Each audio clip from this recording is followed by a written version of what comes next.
Lemon Amiga present a Playguide video review. Sit back and enjoy the show.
Hi there, welcome to another Lemon Amiga Playguide and review. This time we'll be checking out Prime Mover. This is Lotus on a Bike, developed by Interactivision, nothing to do with Activision, and published by Psygnosis, nothing to do with Psygnosis, in 1993.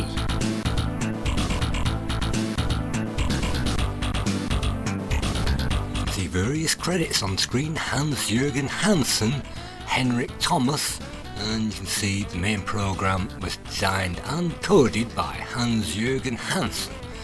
And you can see some graphics on the screen which gives away the style of the gameplay involved, and you can see some barely screen moving animation, and you can hear some music as well.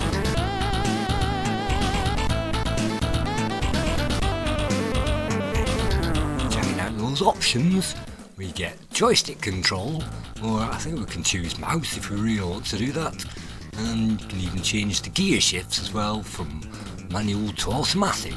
And let's go for automatic for this one, and fire to accelerate is normal Lotus control, so how about that? Fire to accelerate, brakes backwards. That sounds good to me. And so play the music, save, high score save is on. And now, well, we can also check out the high scores as well. And I've played this game a number of times, so I've got a few fastest laps, it looks like, on the high scores. All of the circuits that are available, at least, apart from Australia, where it doesn't look like I've even tried Australia. There's 15 minutes it took some minutes to get around there. And all the fast drivers of all time, I've no idea who IA is, but whoever it is, I've beat him. So let's return back to the options, and we can practice racing if we really want to do that, practice any circuit. And you can see all of the circuits from around the world. There is a limited circuit number on offer. So let's just choose this one, and we also get to choose our bike as well.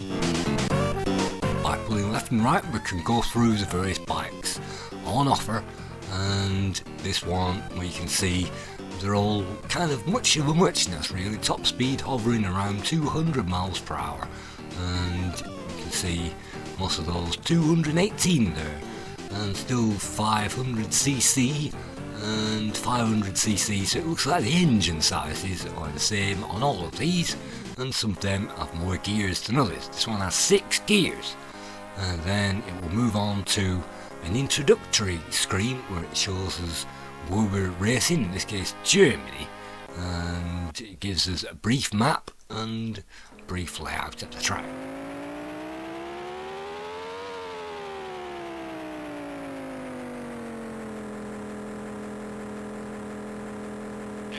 Ready.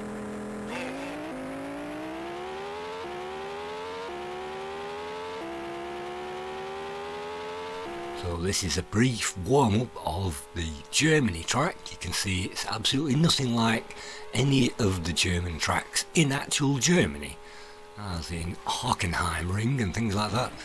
And so they've definitely made up the tracks as they program this game, but that doesn't take away too much from it.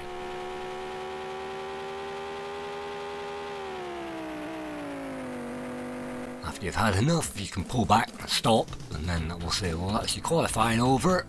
So now we've practiced the game, let's start the main game. Now we get to choose our rider, and you can see a number of them, up to 9 are available. All of those are slightly different. Sue Lawley there in the top corner, and looks like the woman from Mortemouth, whoever it is.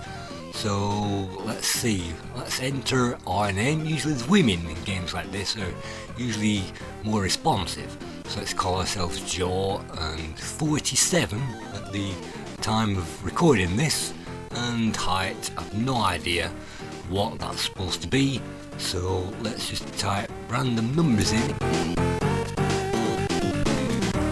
Let's try a high one, no, let's try a very low one, let's try height. I think maybe points are involved, like 5.6 or something like that. I've no idea what difference it makes, and we can't actually type anything in, so I've no idea. So none of that really makes a difference, I don't think, in the game. And so we can race, we can check out a new bike, we check out the status, we can save and load at any point, which is great, which means we can break off after every race. So what we're going for this particular bike. So now we can choose to race. I've already got the fastest lap there, 18 seconds.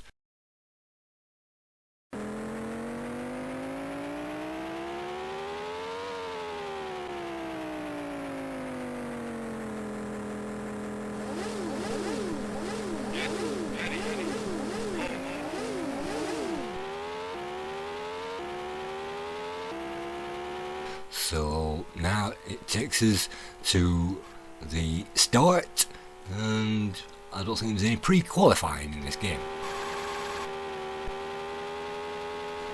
As we race around that track, you might notice a number of dials on the bottom of the screen. One of them is the lap time. It shows us the current time on the far left, and it shows our best time on the far right. And then it's supposed to, I think, show us what gear we're in if we're in manual gears. Obviously we're in automatic at the moment, so it doesn't really matter. And then under that we also get the position. We're in position 1 at the moment, and I think there are only 7 other riders in this game, and you will find some traffic on the road as well. There aren't back markers, they're simply generated by the game to give us something to drive against, otherwise it will be pretty boring with only 7 riders on the track. So you can ignore the back markers, but that will get pretty crazy a bit later on, because we'll be passing back markers left, right and centre, and we won't be able to see where the leaders are, because it doesn't really give us any indication. But anyway, once we get through a number of laps, it will say final lap on the screen, and then that means you've got one more lap to catch up to the leader, and trying to get that ultimate fastest best time. We can say I've already broken my lap record, 17 seconds now.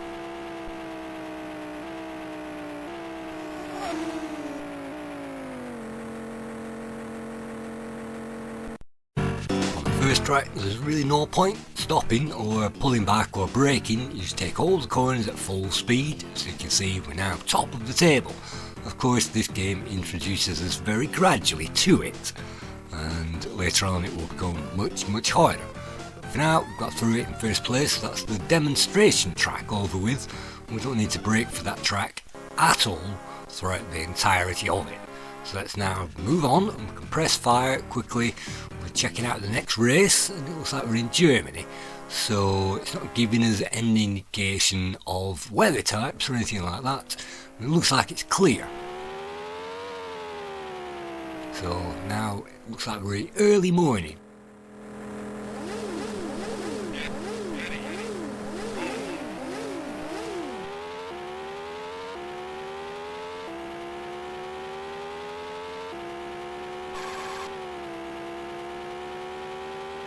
think just like RVF Honda, we'll have to get the revs right on the line in order to have a good launch.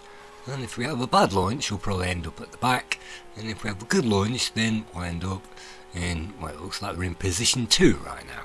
So you can see there is a miles per hour on the bottom of the screen, and I'm not sure whether you can change that to kilometers, given that seems to be a static graphic. And well, I don't think so. And the RPM, of course, well, we're in automatic at the moment, but usually you'll have to watch the RPM, otherwise you'll blow up the bike. And I don't really want the jeopardy of blowing up the bike on these levels. And if you choose those gears, obviously you don't have to gear down as much as you need to brake on some levels. So hopefully you can gear down by 1 and take some of these corners a lot more quickly than I'm having to do, because braking on a game like this is the last thing you want to do, but obviously you have to do that when some of these corners demand it. And you didn't have to brake at all on Lotus, you just took your finger off the fire button, and sometimes you can get away with that on this, but if the corners are too tight, obviously it's going to be difficult. So that's another race finished. It's not very difficult, so here we are again, we're on 30 points, and that means we're currently at the top of that table, which is good. It gives us a nice feeling right at the beginning of it that we're actually gaining some progress, which is good. So now what do we decide to do? Well, let's just race the next track. You can change your bike at any time and everything else. So it looks like we're going to Denmark now, so it's a slightly longer track, and it's not too difficult, I don't think, at this stage.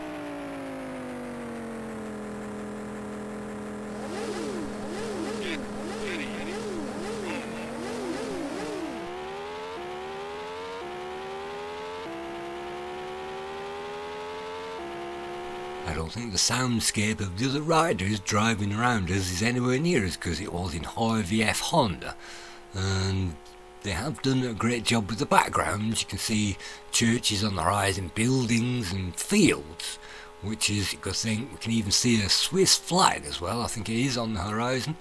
So I'm not quite sure, but you can see the roadside obstacles usually change from level to level, apart from those chevrons, which are blue in this game. And there isn't too many of them, although they will slow us down to a stop if we crash into anything. So it's always best to brake rather than to crash into anything. So if you do too much braking, you'll probably end up at the back of the pack. So you need to know these tracks in order to turn in time for these corners, and if you manage to do that, then you can start to make some progress. And it's not quite as good as RVF Honda. You can't always make your way up the pack from all the way from the back of it, usually, unless if you're in second place by the final lap, you might just be able to get there, but if you're at the back, then you can't catch up. So in this game you have to some degree know the circuits a bit more, and you have to preempt the corners a lot more, and it means you need to get over the road and don't brake as much as possible.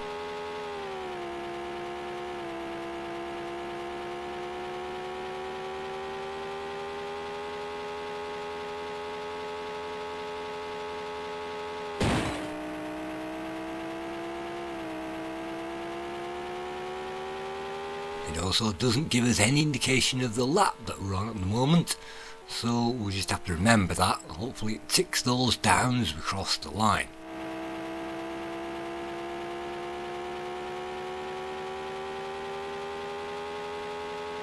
So we're on lap 4 now, and it doesn't give us any indication where the line is either in this game. So unlike Vroom, you don't have a nice map that you can look at which shows us exactly where we are. All you have to do is guess, but we don't have any pit stops to worry about either. So this is definitely not Vroom, but it has close on to the speed of Vroom, at least in some stages, and definitely the speed of this game is one thing that the magazine reviewers praised, and sometimes with these games the speed on offer is actually pretty lackluster, but with this one you can throw it around the corners and it does give us that sense of speed, and in some courses it's quicker than others depending on the background scenery and the hard work that it has to do. So you can see still getting around those back markers, we're still in 3rd position. It doesn't show us where first is on the map either, and I think in no second prize and things like that we actually got that information on the map. And if we pass anybody, all we'll get is an arrow to show us where they are behind us, and that basically means that we've passed somebody that's a rival. So you can see we're now passing them again. So I passed that rival to go into second place before, and now it's a different rival. I think maybe a different colour, I'm not quite sure.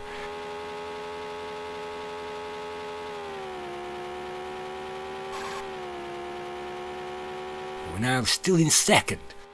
Hopefully it won't be too long before we find the leader, but unfortunately we're running out of laps.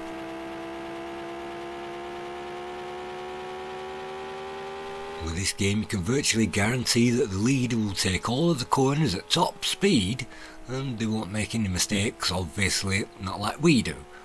So they don't really have to watch out for any traffic either. So it's very difficult actually to overtake anybody.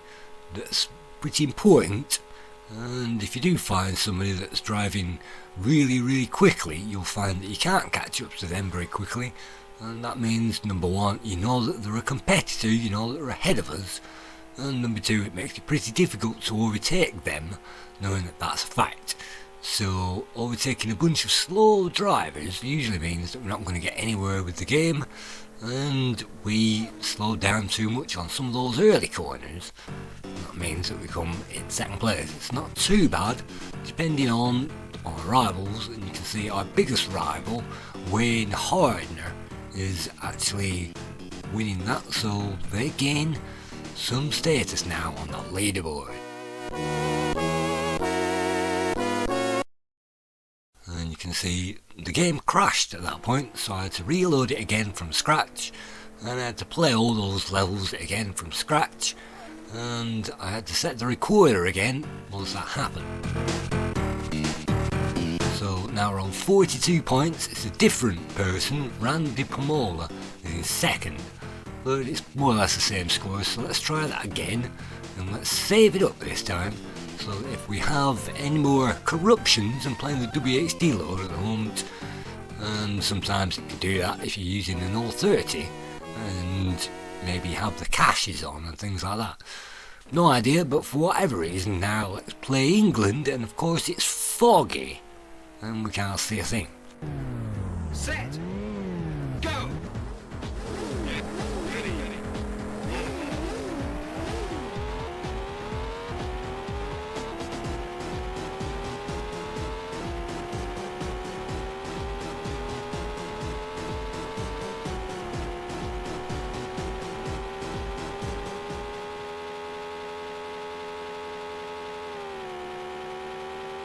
As the game goes on, it will get twistier and turnier, and you can see that this particular course moves at a high speed, and it reminds us of course of Lotus 2, and this fog effect was probably lifted straight from that game one way or another, just like it was ripped off by Jaguar XJ 220, because basically Gremlin told Core Design to basically rip off Lotus and create a competitor in its own market, and if they sold more games then that's all the better.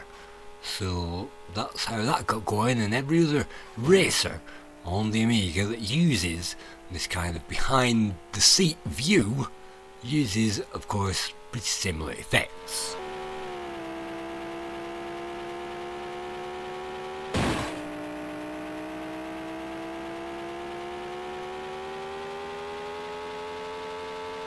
It's a pity that we don't get to pull out a baseball bat like Road Rash and beat those guys up, but it's certainly a lot better than Black Viper that we got on the Amiga, where you got to fire missiles and guns and that kind of thing to blow up rivals. This is at least head and shoulders above Black Viper, so it's not quite up there of course with Super Hang-On, but it's got the smoothness and it's got the speed. It's probably as quick as, or if not faster than, Super Hang-On.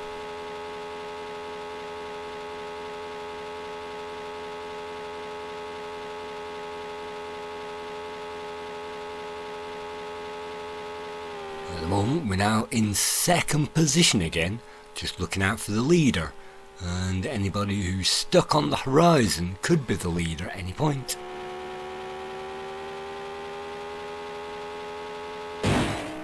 And that was it, that was the guy. So now we're in front. That's the final lap. It doesn't really give us any indication if we're falling off the screen whether the back markers or whether the leaders are out to overtake us, but it looks like we've got through it, and that means we now move up to 57 points. So pulling away from the other guys at this point. Let's just save it up again just in case we have any crashes.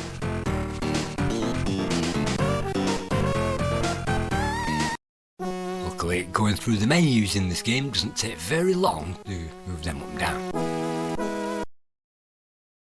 And so the next one is Japan, and Stuart Campbell of Amiga Power complained that there was no Mount Fuji in Japan, which would seem the minimum requirement.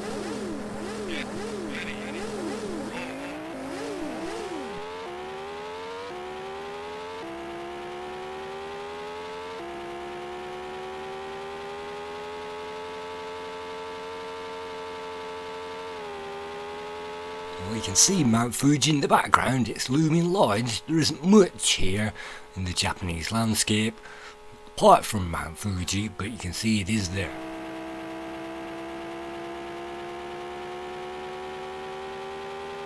So we're now going through, it's a very tight and twisty course, and these competitors now really on our tail, really making life difficult.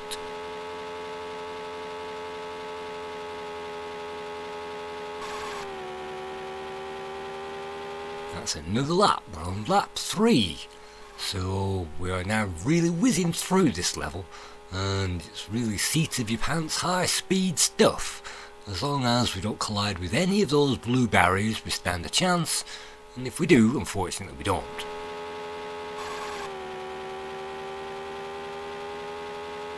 Again, it's pretty nerve-wracking when you're trying to drive very quickly around these courses, trying to outpace everybody else but also to catch up to the leader, and just one mistake just like that means that we're all the way down in first gear, which means it takes ages to catch up to everybody.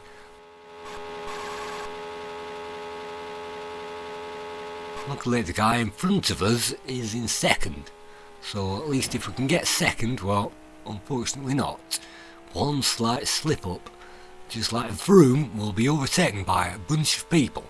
Unlike Vroom, we had maybe 20 people to overtake in that game, in this one we've just got 7. So that's unfortunately a limit of this game, and after all that we managed to finish in 4th. So it's a pretty fine margin between finishing in 1st and finishing in 4th. That means we take a dive in points, and that means Randy Pomola now climbs up the leaderboard, followed by Wayne Harden. So anybody who thought this game was easy, it's not, and I don't think there are any difficulty levels. It just gets harder and harder with the higher tracks as it goes on, and the competitors know them more and more and they don't make any mistakes, so as long as you keep your nose clean you've got a chance of beating the championship, and I'm not sure that we're going to do it on this attempt.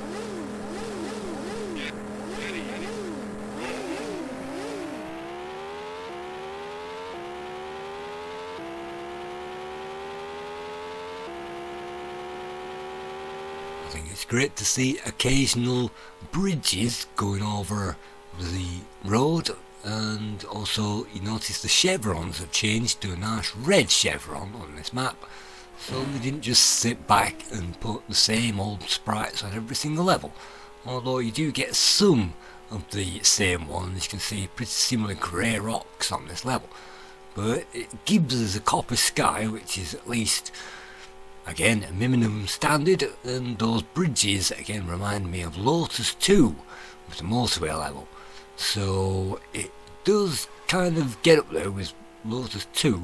Fortunately this was released in 1993, so it probably missed the boat with Lotus 2 by at least a couple of years. Of course by 1993 things were venturing into AGA realm on the Amiga, this is a simple OCS game, although it does require 1 meg of memory. So yet again, the humble Amiga 500, if you had one of those, you still have to get the half memory upgrade before you can play this game, and so the first thing you need to do with it is upgrade it. So definitely the stock Amiga 500 couldn't play this, but by this time you would expect people to have upgraded, and there were quite a lot of games on the Amiga that required 1 meg by this time, and definitely it became the standard. And if you have 1 meg to play around with, it makes a huge great difference to the artwork. You can have digital artwork and you can have digital audio by the time you get up to maybe 2 megabytes as a minimum, and more the better. But of course, trying to squeeze everything down onto just the 2 discs this one came on is pretty difficult, but the courses aren't pretty difficult to map out and create in a game, and the sprites and backgrounds either. So really, 2 discs, I think maybe some of those discs were wasted because there isn't too many tracks here to warrant it coming on 2 discs. But definitely Lotus 1 had more tracks, and I think Lotus 2 had 7, so this has definitely got more than Lotus 2.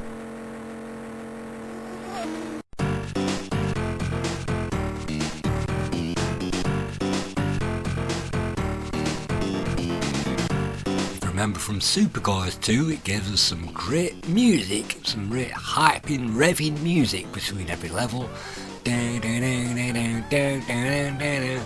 yet this one gives some pretty lackluster music.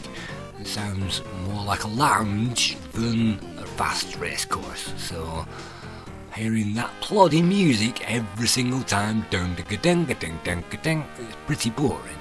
So they really could have done a better job with that, particularly given the fact that this is 1993, that hype of Britpop and acid house, having some kind of late 70s Emerson, Lake and Palmer theme tune on the background is a bit pathetic. But that's what we got with this particular game. We didn't get any drum and bass, we didn't get any scratch hop hip hop, we didn't get any rave motion either. What we got is pretty pathetic. So that's one of the things that the magazine reviewers commented on, and the fact that by the time we get to 93, some of these effects are getting a bit tired, and the rain is coming down. It's blue in this game, it's not cyan, and we do get clouds in the sky, and we do get lightning. Although we don't get forks of lightning, we just get a screen colour change, it just blanks out to white. And a lot of the commenters said this wasn't amazing, but we have seen other games which have these effects, which were credited as being amazing, which came out later than this. So definitely this isn't a write-off by any stakes. It's just that some of these levels are pretty difficult. It doesn't give us any options for rain tyres or anything like that.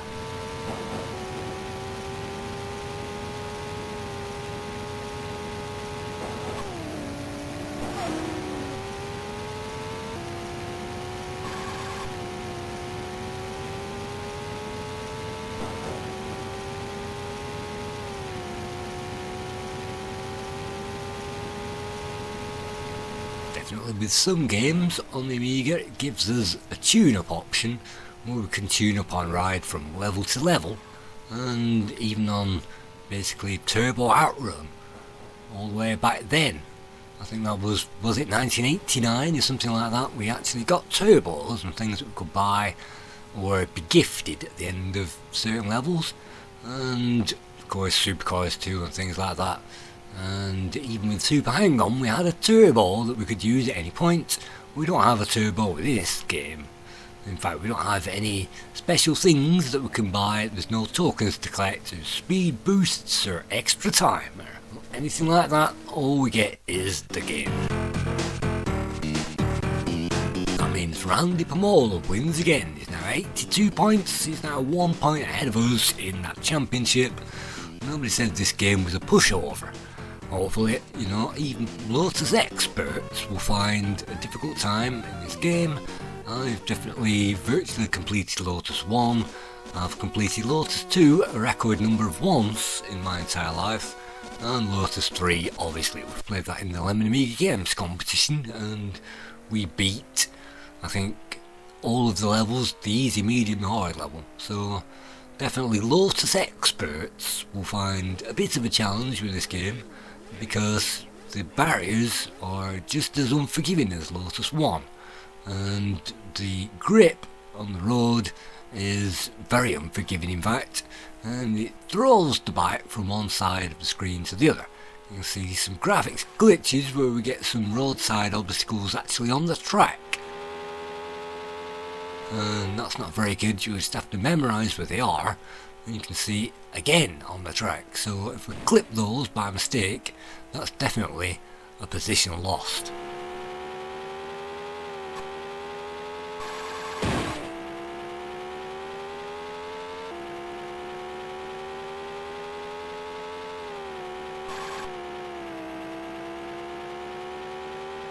We're now careering at high speed around Paris, and it's a sunset with a nice purple effect, and get an eyeful of that tower. So you can see that the track itself goes through a number of straights and then a very twisty section.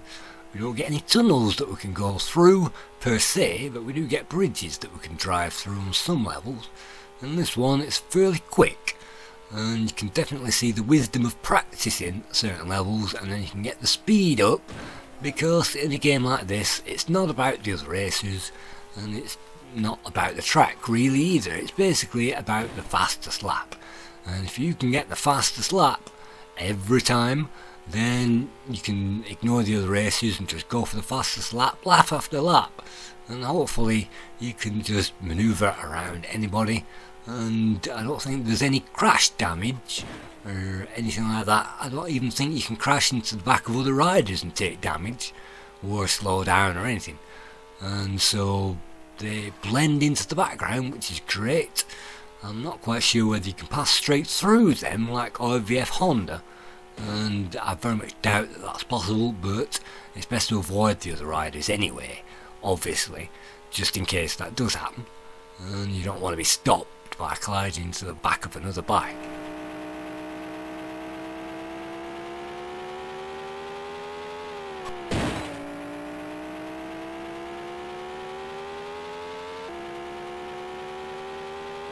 Prime Mover was coded and designed by Hans-Jürgen Hansen, and he also worked with Mike Pedersen as well. They also worked on Ultimate Pinball Quest, and that came out in 1993.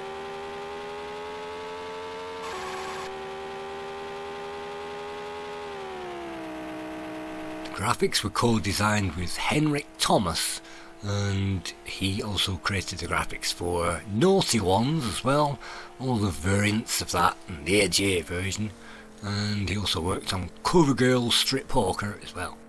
It looks like we ran out of time or something on that particular level, and maybe you have to qualify in a certain amount of time or in a certain position at least.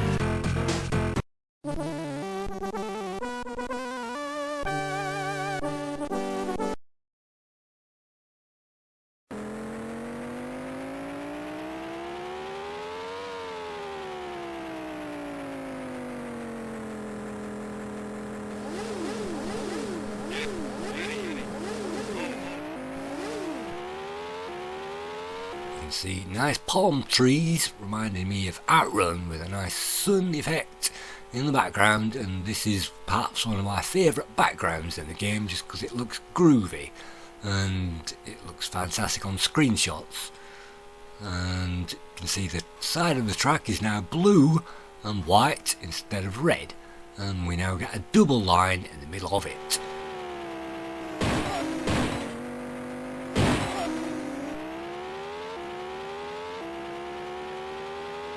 I'm not sure if it is possible to knock other riders off the track, and again, road rash, you could slam into people and get them off the track, but I don't think you can in this game.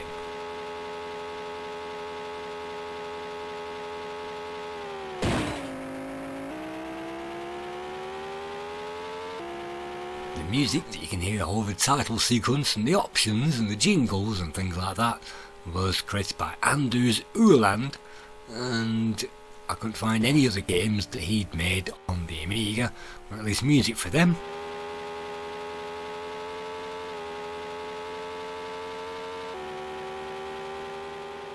And here we are again in position 6, it looks like, right at the back. Race over. So that's 2 on a run now that we haven't managed to, well, according to that we've got 3 points. So we did manage to get something below Kevin Guns, it looks like. So maybe the choice of bike is definitely wise. So let's move on to Italy. It's 5 laps. And it tells us the laps at the beginning. And it's great that the roll-up sequence, look at that purple and blue there, is always nice, and voice speech effects as well.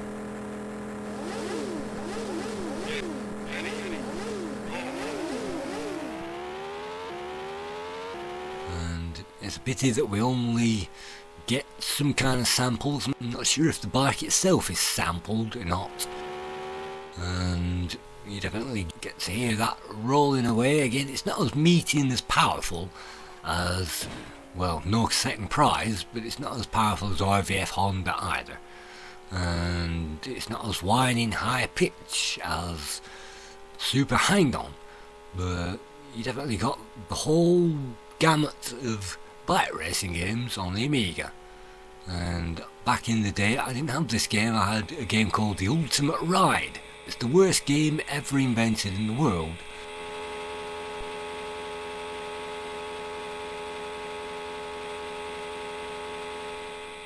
And I remember when Zeus Daz was doing his game channel and whatever he does, and he asked me for a game to nominate, I instantly thought about that game, but I wouldn't wish it on my worst enemy.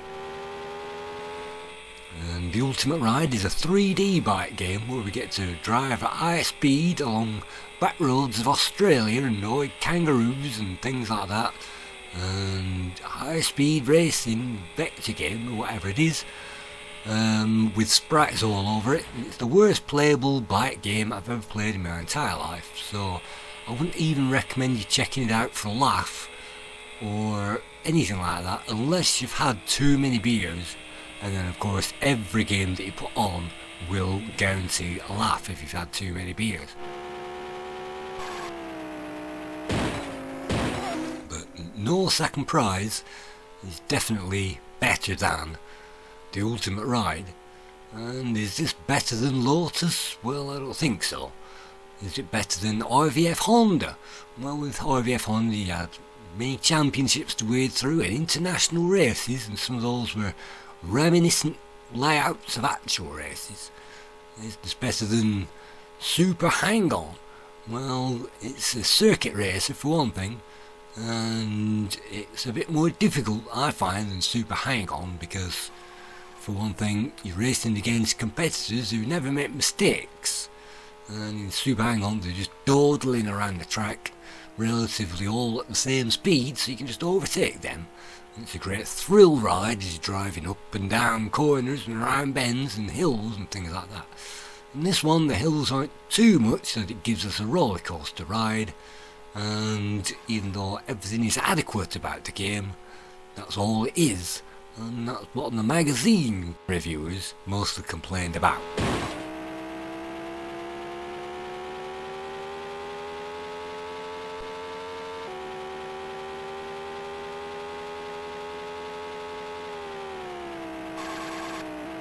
Looks like we're making no headway whatsoever on this particular level, so it's probably time to at least move on to those scores before we get through to the last few levels in this game, or at least the last few that I'm going to get to, probably before it boots us out of that championship. The lowest score for this game went to Amiga Power, who awarded Prime Mover an astonishing 22%. Saying that this is plain embarrassing and a complete waste of time and money for all concerned. 22% there. Stuart Campbell, of course, the ever honest Stuart Campbell. Amiga User International stepped that up to high gear and gave this 30%.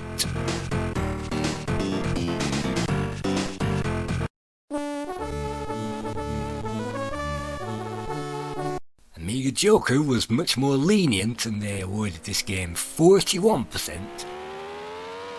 CMVG were even more lenient and they gave this game 47%.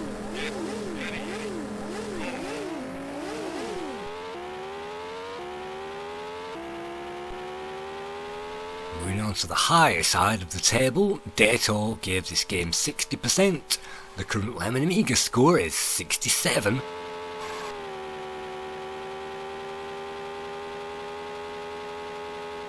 Amiga Format awarded this game 69%, Amiga Force gave this 70, Amiga Action gave it 78, One gave it 78, Amiga Computing gave it 81%, Amiga Dream gave it 82%, Amiga Magazine gave it 90%, and Amiga Style awarded this game 93%. And I think Amiga Computing said that this was obviously a quality product, and they merited the super speed on offer. Definitely super speed isn't without question on some of these courses, and definitely the super speed is one of the greatest things about it. So adding all those up and averaging them all out, it gives this game an average score of 6.5 out of 10.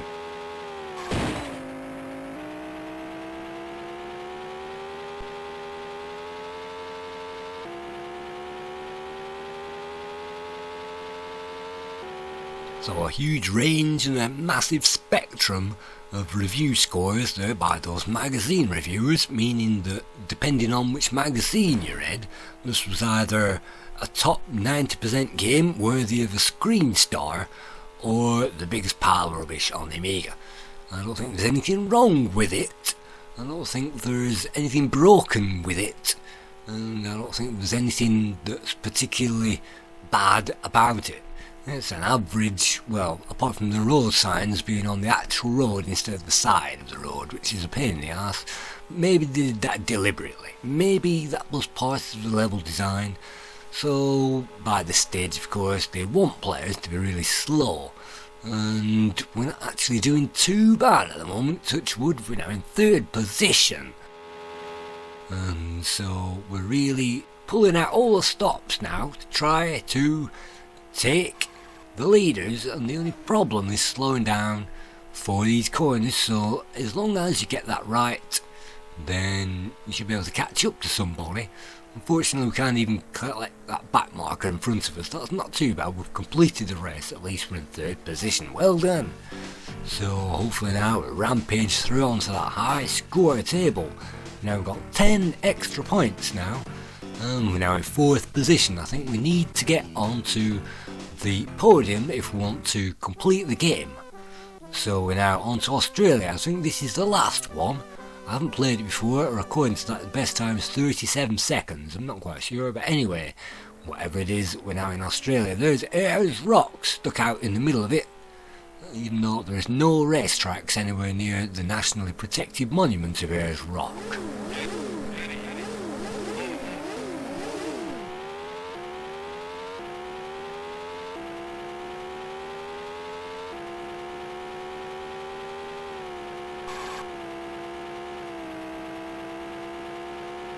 Here in Australia you don't find any tumbleweeds blowing around, not like Lotus 3, and you don't find any speckles of dirt blowing around either, not like several other games that we've seen, even Jaguar XJ220. So they haven't really gone to town on much of the effects in this game. We get fog and rain. And they didn't do a night course, and I'm not even sure whether they bothered to do a snow course either.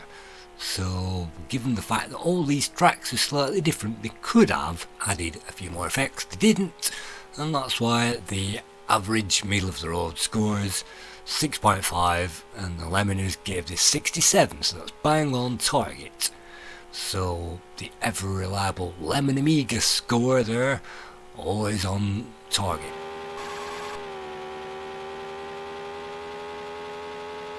So we're on lap 3. I think this is the last course, and we're getting to the end of this footage now, because I can see the end of it on the timeline, so it won't be long now before we get through. We're in 5th. We're not going to make any headway. It looks like bags of rubbish on the side of the road. Bags of rubbish there instead of rocks. So I'm not quite sure, but they seem to be better defined in Buggy Boy, I seem to remember.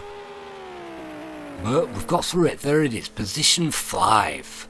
And our best lap was 31 seconds. So now we return back to the plodding music. Let's see our embarrassing score. Our Lotus Legend score. We're now in 4th. Too bad, you have not qualified.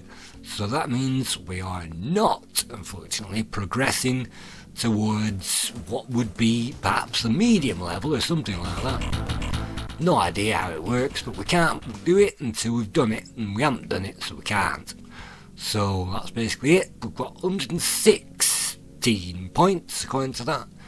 And Joe. Who's Joe? Well, I've got an aunt called Joe, so that's why I called her Joe, because of my aunt. So that's the reason for that. So you can see Aunt Jo has managed to get quite a number of high scores now on my personal high score table. Thank you, Joan, which is a full name, for all those high scores. And thank you once again for viewing this average game. I always like to get through at least one driving game per series. This is it. We've run out of series, but it's still enough time to cover this thing, so maybe it's good. It's definitely not an easy game. Thank you very much.